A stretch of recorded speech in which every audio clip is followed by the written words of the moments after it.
So we're here with Paul Paad, Republican candidate for U.S. House of Representatives. Welcome, Paul. Thank you. Thank you. Good to be here in Cheyenne again. Glad to have you here. I'm Brian Martin. I'm the managing editor here at the Wyoming Tribune Eagle. Bob Fecht from the Cheyenne Animal Shelter. So welcome. The first question, Paul, is what specific issues or concerns caused you to run for Congress? Well, I'd actually been thinking about it for quite some time, and I work in transportation industry, so I'm involved with federal regulations on a daily basis, and the overreach of the federal regulatory agencies just drives me crazy constantly, and in particular the EPA, which I call the Employment Prevention Agency is what I refer to them as. I mean, they just really overburdensome in their thing. There's that. I believe that, our economy, our border security, there are several issues that I actually prompted me to get into this race, and then when you look at Congress being basically stagnant and not moving anywhere, these were all things I'd actually decided that I was going to run before Cynthia decided she wasn't going to run for re-election, and then I kind of waited a little bit, so but there's actually several issues. I mean, I'm not a one-issue candidate, so. Okay, great. What qualifications do you bring to the table that will help you serve as a congressperson? Well, I've been in business most of my life. I've past business owner. I own my own trucking company for a while, and right now, as I say, I deal with federal regulations, with compliance, and we transport hazardous material all the time. So with that, for 17 plus years, I have been active working on the local levels as with city council, county commissioners, and even at the state level as a citizen a lobbyist. I've worked down here. I've lobbied on bills like concealed carry without a permit. I lobbied on that one. I've lobbied against some that I thought were intrusive and regressive against our liberties. So I've had a pretty vast experience and insight, if you will, into how the sausage has been made. So I'm not just somebody that just came out of the shadows during an election year. I've been around, fighting on these legislative issues for a long time. Actually, have promoted some bills that have gotten to the floor and through and things like that. So, just to clarify, you mentioned being involved in the city and the county. Have you been elected before? No, or is this no, involvement with the local? No, I haven't done it because it was my job or because I was elected. I've just done it because it was the right thing to do, and that's kind of what we do in Wyoming. We do the right thing. We stand up and support our neighbors and friends and the other citizens, but against intrusive rules and regulations and for things that'll help them. So that's just as a citizen effort. Okay. All right. What do you believe is the biggest challenge facing the nation? And once you identify that biggest challenge, can you name one or two others as well? Well, I think the biggest challenge really is that we have to stabilize, if you will, or get a strong economy going again in this country. Because without a strong economy, we cannot afford to pay for anything else. We can't do our military projects. We can't do any foreign aids to anybody that we may want to do. It all basically comes around having a strong economy to do that with. And the first step in my mind to getting a strong economy is to secure our borders. We can't get a strong economy without securing our borders. So the number one issue being economy, but the number one step to that is securement of our borders. Any other issues that are of big concern to you for the country, or a big challenge facing the nation? Well, I think I feel that we really need to proclaim, if you will, our energy independence. We've established it. We just need to declare it. So if we declare that, then we can work on stabilizing our oil prices and getting rid of this ridiculous moratorium on federal coal leases. That can be right off the bat. I believe that we should be able to market index our import volumes to get us off of the foreign market dole, if you will, to be dependent upon them. I mean, it's as it's been for years and years, we've been so dependent on OPEC nations and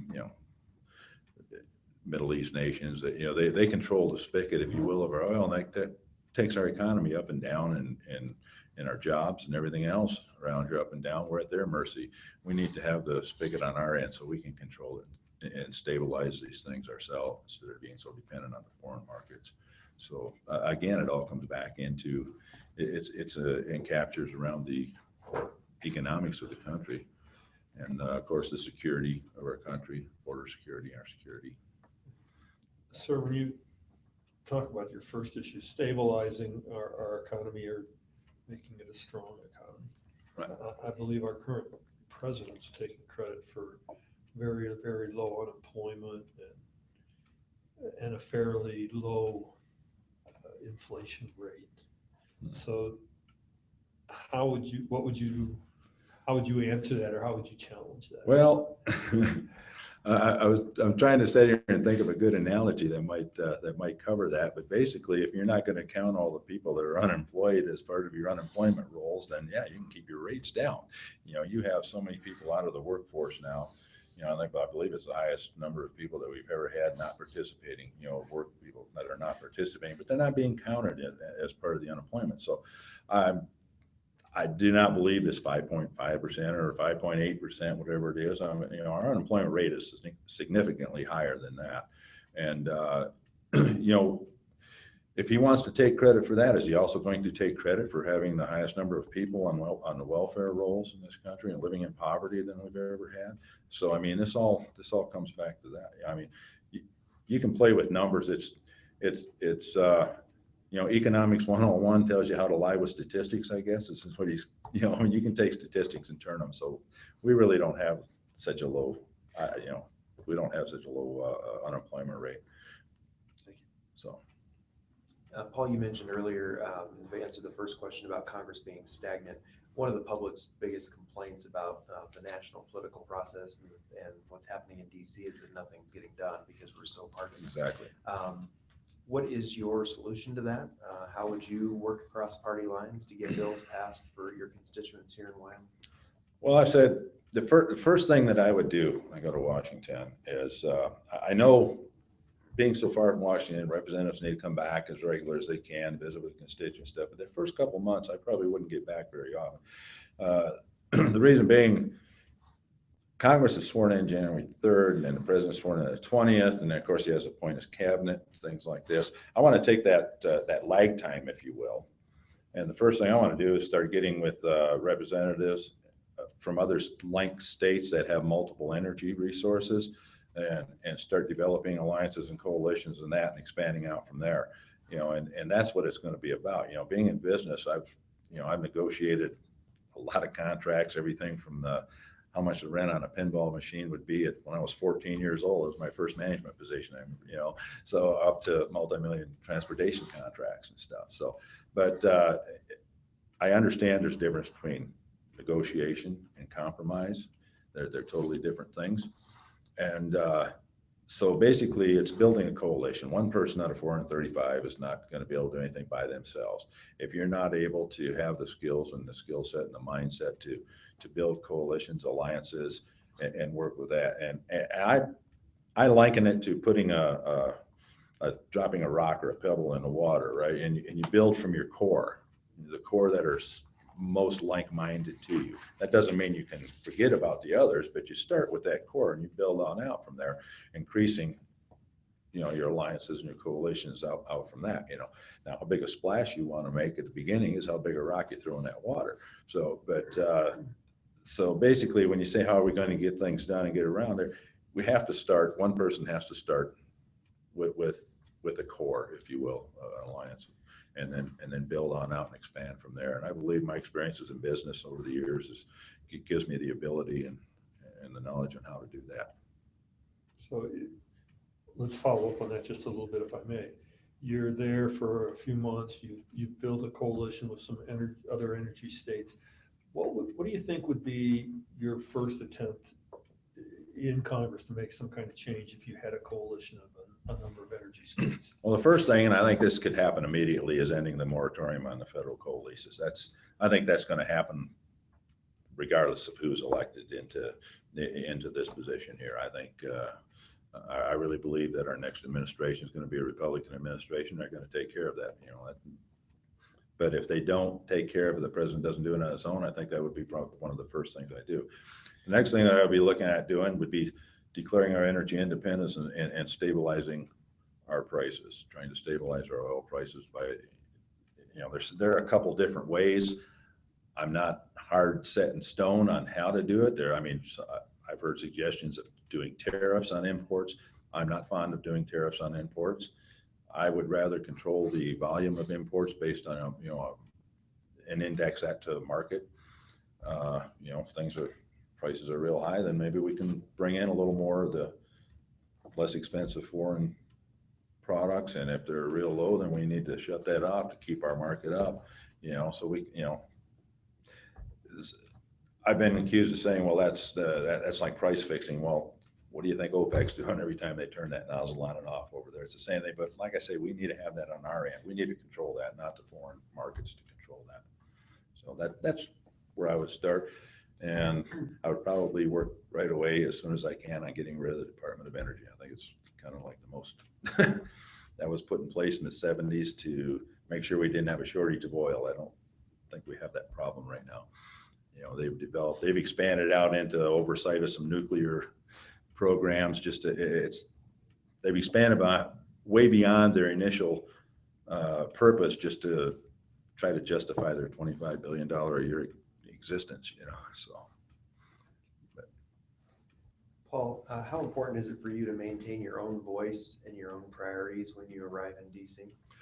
It's absolutely imperative. I was asked here a while back, one of the what I thought was the biggest character trait, or the most important character trait for a representative in Congress, and without a doubt, I thought it was, I said integrity was the answer I gave. And basically that means, when you say you're going to do something, you're going to do it. You put your hand on that Bible and swear to uphold the Constitution, you're going to do it. That's what, and where I get back to where I said a minute ago, I know the difference between compromising and negotiating. There are certain arts to negotiating without compromising. I mean, if I'm going to sell you something and I'm willing to take $100 for that price, and I ask you for 120, and you're start off offering 80, and we meet in the middle at 100, we both think you think you got a good deal basically, but we've negotiated to a point without me compromising, and it's just kind of a, minute example, if you will, but there is a difference between compromising and negotiating, and throughout the years, I believe that I've developed some negotiating abilities. How would you don't know until you get there what the DC process involves. We've all heard things about it, but how do you keep from becoming sucked in and becoming part of that process to where that takes over and you're kind of doing what your party's leaders want you to do as opposed to what you want to do? Well, first of all, I wouldn't be going to Washington to play follow the leader. That's a game that's been played in Washington for far too long. And they play that, and that's what I call it, follow the leader. And they play that because so many of these politicians go there and they're more concerned about their next election or their next step up the political ladder than they are about the constituents that sent them there to begin with.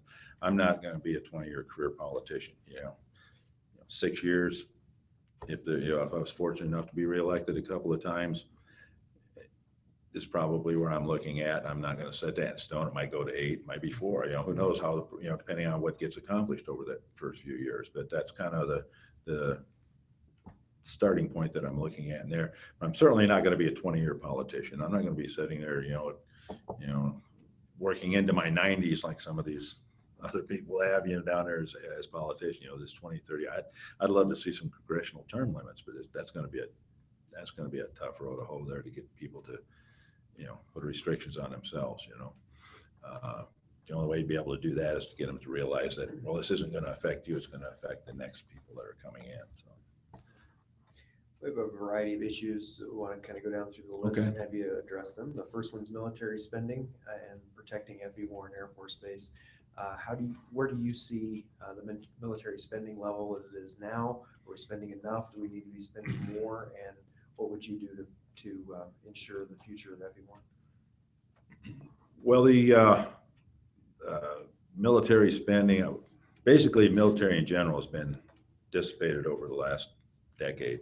I mean, we have, as part of my campaign, one of the first things I say, one of the issues that I put out is that I would promote would be refortifying our military, re-strengthening it to rebuild it into the most respected and efficient and effective military in the world once again. we've been drawn back from that. So that may take a little additional spending above it.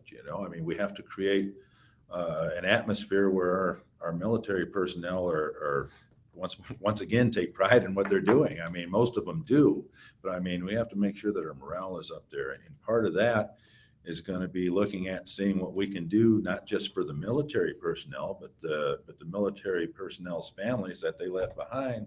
Because if they're sitting over there worried about whether or not their wife and children or their husband and children, whatever the case may be, are sitting here with food on the table and a roof over their heads, we need to make sure that we're rounded in an aspect. And the military is probably the one place that I would say I would have no problem in increasing spending on.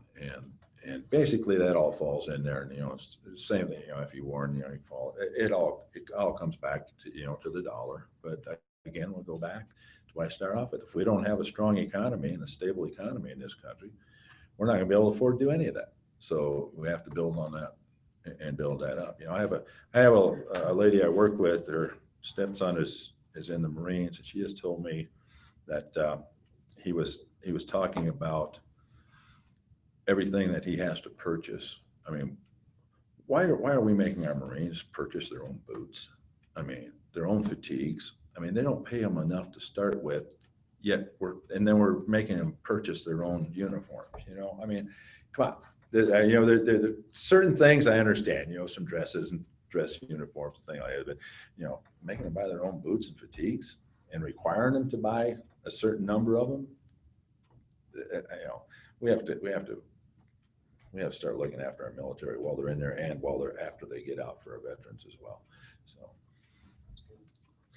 You've already talked about EPA overreach, but if you'll talk to us about climate change and environmental threats and where you're at with those issues.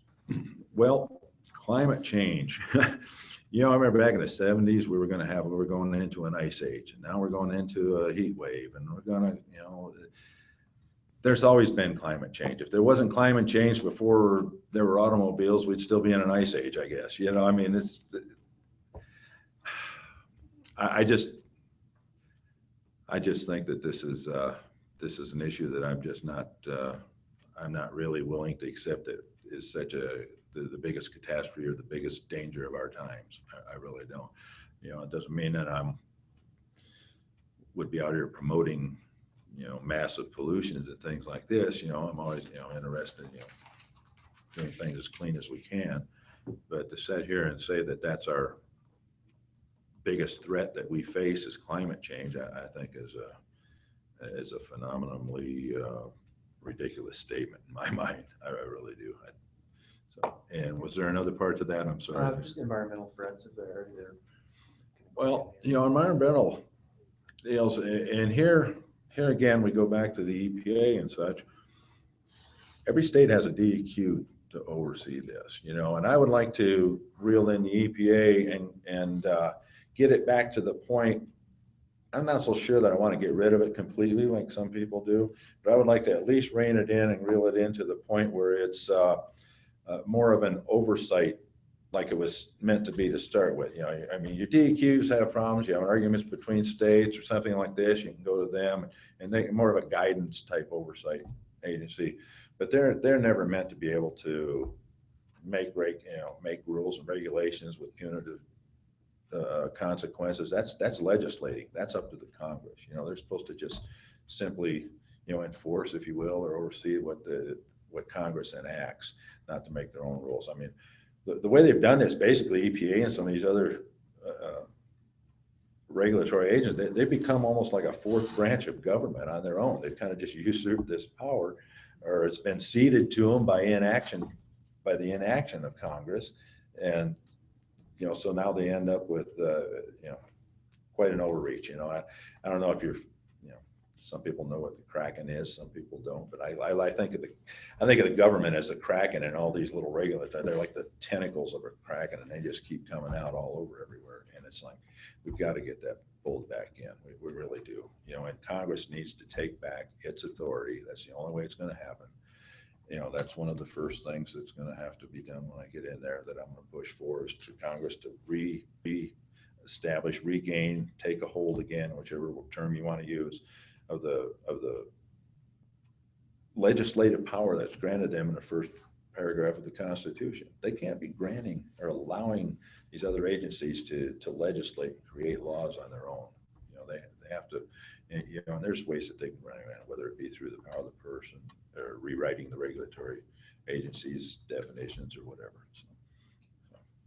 Paul, the next issue is Obamacare, the Affordable Care Act, and how to guarantee healthcare coverage for Americans. What would you do with the ACA?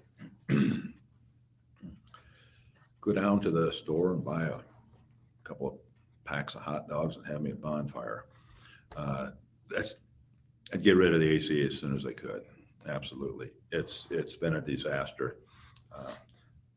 I actually spent a few years in the insurance business years ago as a field underwriter, so I kind of understand some of the ins and outs and the dirty little secrets these insurance companies have played. And this ACA has fed upon fear and things like this. And what we need to do is basically get rid of the ACA, go back to an open market system that we can adjust, if you will, get better than it was. There are several things we can do. We can have our state insurance departments start to work together between the states so that, we can get into where we can do some across state line buying, purchasing. One of the biggest things, there's two big things that I would do in the open market system. One is allow, especially small business owners, always had trouble affording group policies because they were such a small group. Allow small businesses to join a consortium, just like they do when they're, for mandated drug testing in the transportation business. They have to join a consortium if they're not big enough. Well, let the small business owners join a consortium so that they can purchase at a larger group that spreads that risk across a larger number of people, thereby lowering the premiums, making it more affordable for everyone.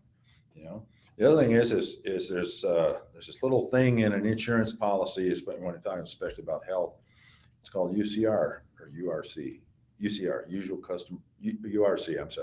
reasonable, and customary. If an insurance policy says after you pay your deductible, it's going to pay 80%, it's not going to pay 80%. It's going to pay 80% of their UCR or URC. I always get it mixed up. I'm sorry. URC, usual, reasonable, and customary, which basically is a table that they have. Similar in nature to Medicare. It says, well, it's going to pay 80%, but it's 80% of their allowable charges. Okay. Well, the URC is allowable charge for the insurance company. All insurance companies didn't operate off the same table. So you could have two policies laying on the table here, reading exactly the same from two different insurance companies. And when it came down to pay the bill, one could pay more or less than the other one did, simply because they're using a different table. We need to make sure all insurance companies are using the same table in the same area, including Medicare. And if they're going to sit there and say they're going to pay 80%, then pay 80% like everybody else. But if you're only going to pay 65%, then be upfront and honest and say you're going to pay 65% so that, people out here buying Medicare supplement policies and things like this are not getting stuck with the gap because they bought a policy to pay 20%. And again, it only pays 20% of the table and then 80% of the table. And then, well, that $100 that they pay together on a $160 bill leaves the consumer with that. So we need to get everybody in line to where they're the transparency and what they're actually going to pay. I mean, I need to get everybody on the same table on that. So those are a couple of things, I guess, that I would do in the open market system, but we need to get that. As far as the other part of your question, I'm sorry, I'm going on a little, but what would I do to make it for the federal government? Said something, I can't remember how you asked about the federal government. To guarantee healthcare coverage for those who need it. We have the Medicaid systems in place. We need to leave that up to the states. We need to keep the federals out of that. That needs to be done on a state level. And, the states know what the situations are in their state as opposed to somebody in another state, same thing like, what works in Wyoming isn't the same thing that's going to work in New York City. It's total different. So the one size fits all policy or provisions have got to go away. So just you know, if you're going to give money back for Medicaid, that type of program, whether it's Medicaid or something similar in nature, or through our state insurance pool, something we could come up with here, you know, just block grant the money back to the states instead of sitting there trying to force feed them your own little one size fits all program. So.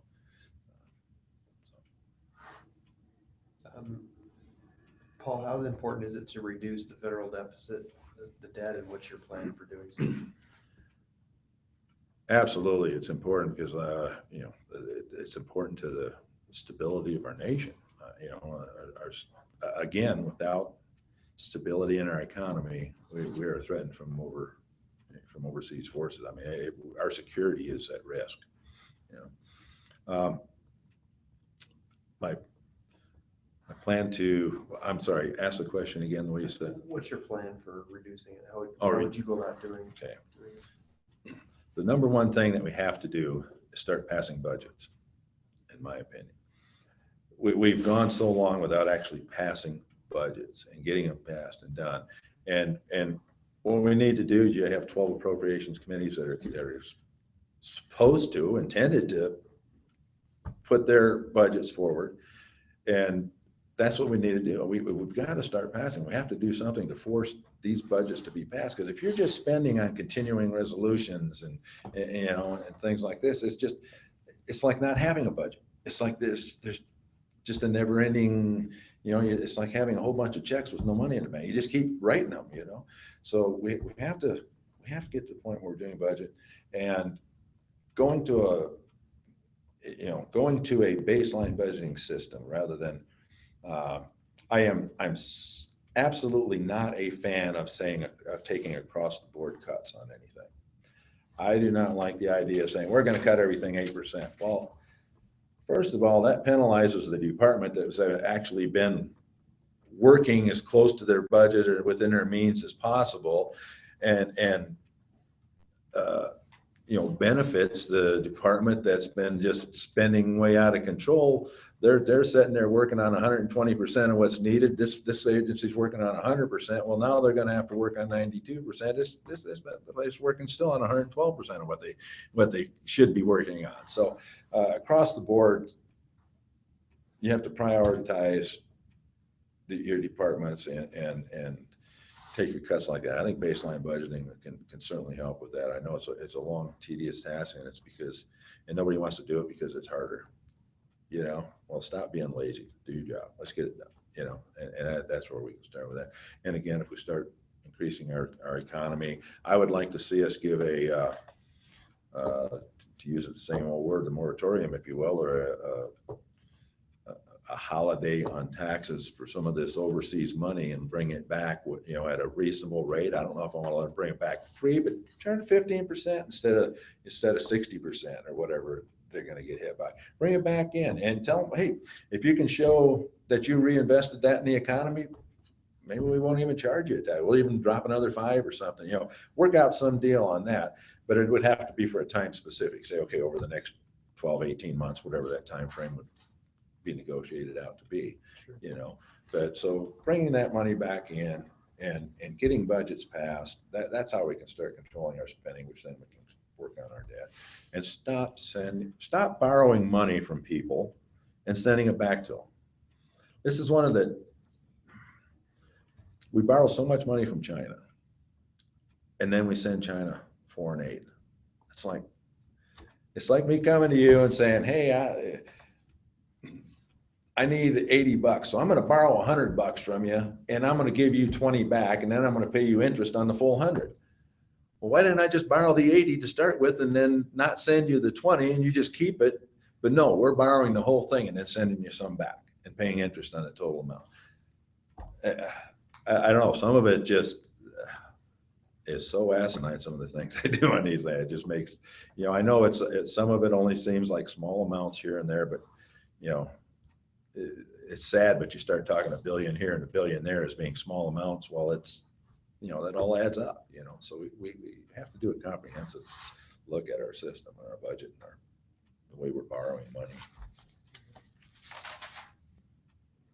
Paul, how do you feel about the education reforms that have taken place within the last 12 months or so to move away from the No Child Left Behind Act, and, move into the ESSA, and what more needs to be done? Well, here again, we're looking back, No Child Left Behind, the Common Core system and the standards and all this. Again, this is stuff not mandated by the federal government, but it's forced upon the states by blackmail, basically. You don't have to do this, but if you don't do it, you're not going to be eligible for, Race to the Top funds or something like this. We need to bring back in the Department of Education should basically be set there to oversee,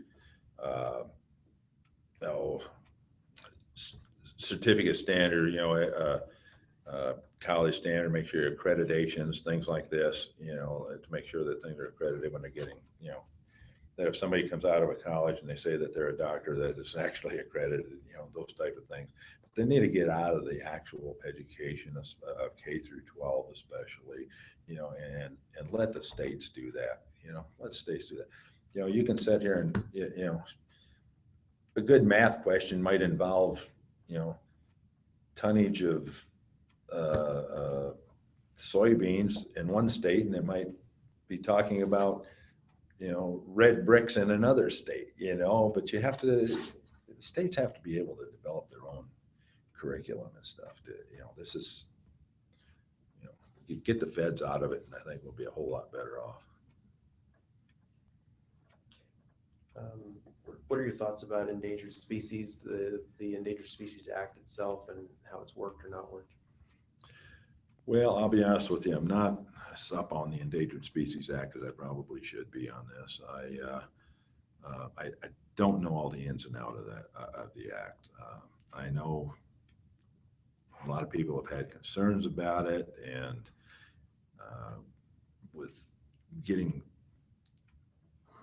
species off of there that shouldn't be on there anymore and things like this. So again, I haven't really looked into it real deep, I'll be honest, from all the concerns that I'm hearing, it's obviously, to me, another system that needs to be probably taken down and rebuilt back up to where it, these things get all morphed over the years when all these different rules and acts and agencies, they start off, it's take the EPA, for example. It's a good intention that's run amok, So this happens with a lot of these things. So, so I don't really have a lot of specific answers I can give you on that, other than we probably need to really look at it from just based on all that I've heard, the people that are adverse to the way it's been operating. Paul, you live in Casper, correct? I do. So you live in a community where the airport's pretty active. Cheyenne has different issues, of course, because of our proximity to Denver. But what are your thoughts about funding for small airports and the importance of ensuring air service in Wyoming? Well, it's absolutely important, because without it all falls back again into my economic train of thought, and that if you don't have air accessibility to these communities, you're not going to be able to bring in businesses and companies. I mean, they have to have that just for, the economics of an area has to have air transportation in today's times.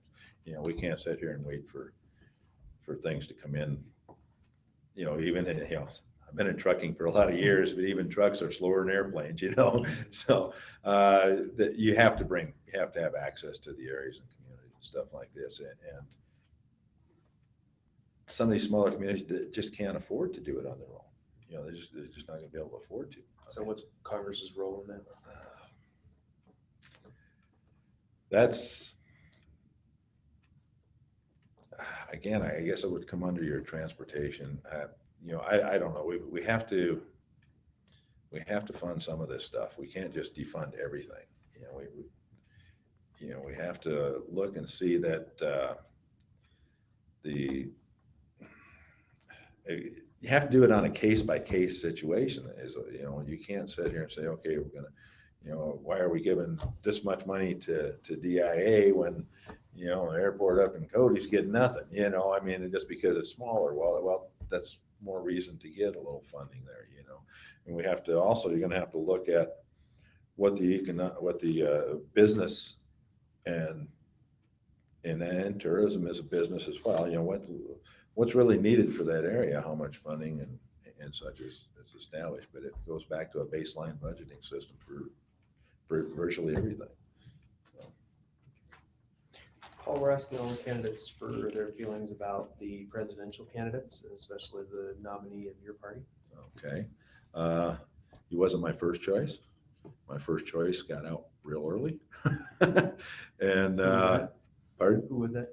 I like Rick Perry. I felt he's a good, strong conservative, and I just kind of liked the way things he'd done in Texas and when he was governor there, but he got out early, and so I was kind of open amongst the rest of the field, and quite frankly, Donald Trump became my next choice as I saw him move along. When he first entered, I thought, well, he's probably not going to go very far, but it certainly is interesting. I'm glad he's in there because he's shaking things up, And really, what we need, in my opinion, he understands economics, he understands economy, he understands business.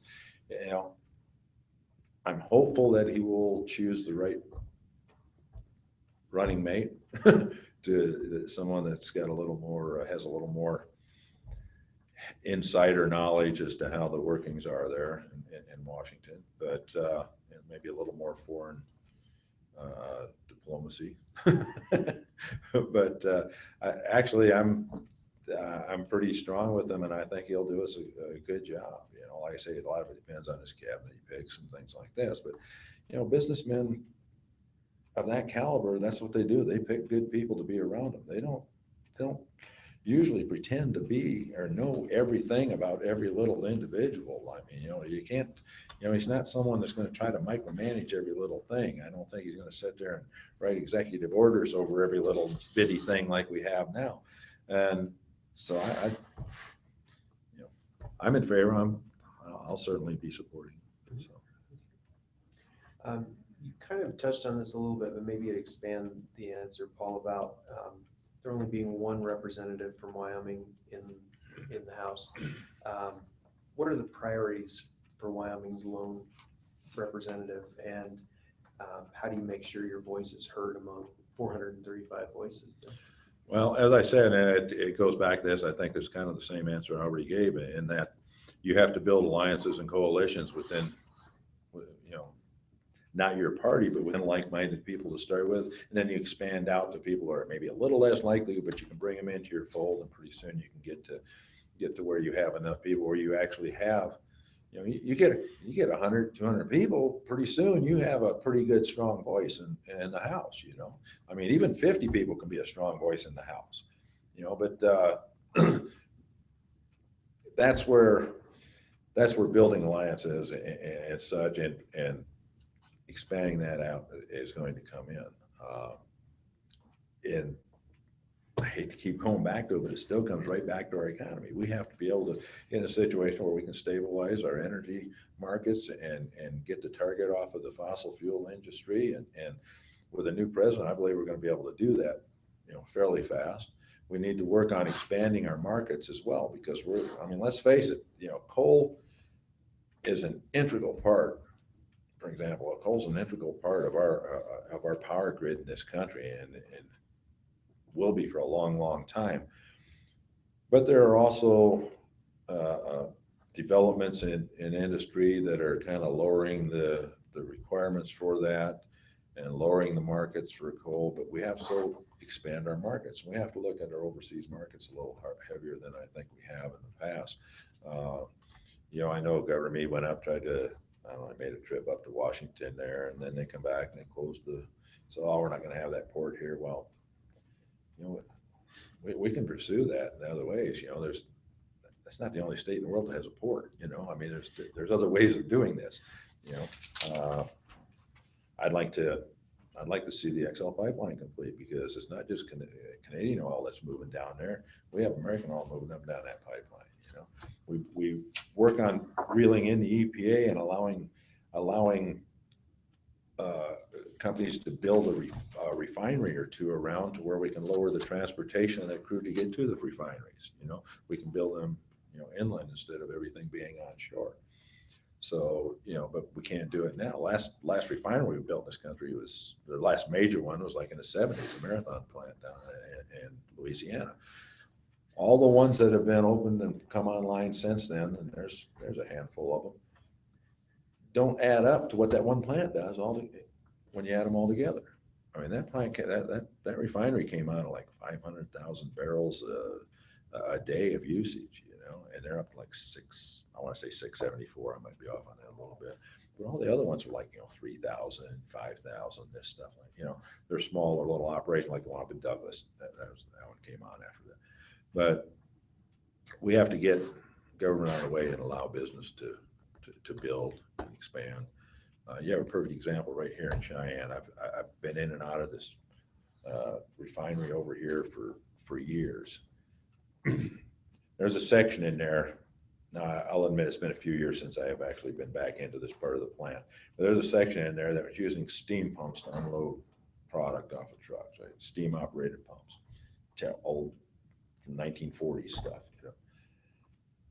They would have liked to have upgraded, but if they upgraded that section, they would lose their grandfathering for all the other parts of the plant, and they would have to, it would be cost prohibitive to redo the entire plant to come up to the modern standards. I mean, so they end up working with something that's totally inefficient, based on the idea that if they try to make this part more efficient, they're gonna lose their grandfathering from the rest of the plant for having to upgrade the rest of the plant. They'd have to upgrade the entire thing. So, things like that just make no sense.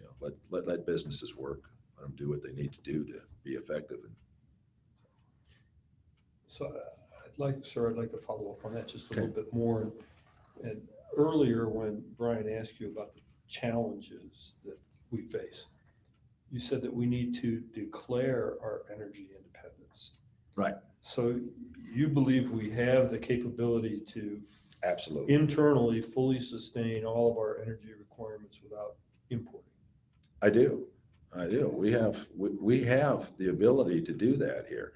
Now, does that mean that we're going to just completely cut off foreign markets? No, but we can get to the point, or we are at the point where we have enough energy in this country, whether it be oil, gas, natural gas, coal.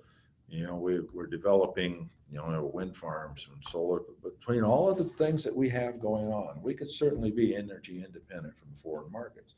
Now, do we want to completely shut out foreign markets? Probably not, but we can use that foreign market and on the imports and market index that to again the imported volumes to our market, to where, and I don't know that this would be the exact number, but let's just say you wanted to keep oil between $50 and $70 a barrel. You'd be able to keep a window. You would be able to adjust your imports to maintain a window. It wouldn't be real. You'd have to keep a window there that you would set up and say, okay, we're going to, if it gets above this, we'll import some more cheaper oil to bring everything down to where everybody's working, everybody's making money. It doesn't do any good to have 50 cent a gallon gasoline out here if you don't have a job to buy a gallon of gas. I mean, so we have to hit that balance. We can use that to balance things. But yeah, absolutely. I mean, if I fully believe that if OPEC and everybody else, Russia wants to shut off our coal imports, and OPEC or Saudi Arabia wants to shut off all our oil imports, we have the capabilities of sustaining ourselves. Now that will take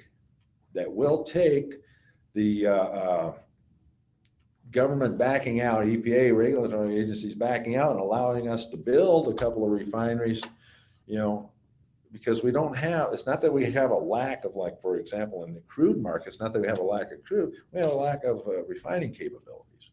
We've shut down a lot of refineries over the years, but we're not building any because it's so cost ineffective to build. It's just like when Obama said, well, you can build a coal-fired power plant, but it's going to bankrupt you because you're going to, and that's exactly what they've done with the CBP and such, trying to bankrupt the coal-fired power plants.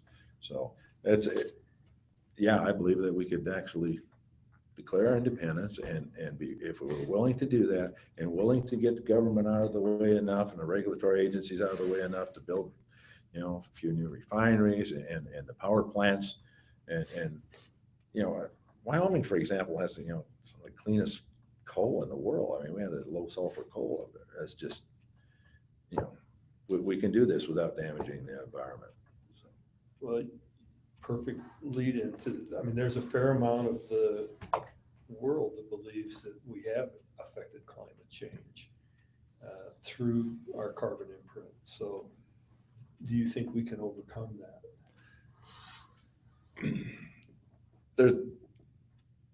If the rest of the world thought that we were affecting it so bad, why wouldn't they be jumping on board and doing all these climate change, green energy deals that they're doing?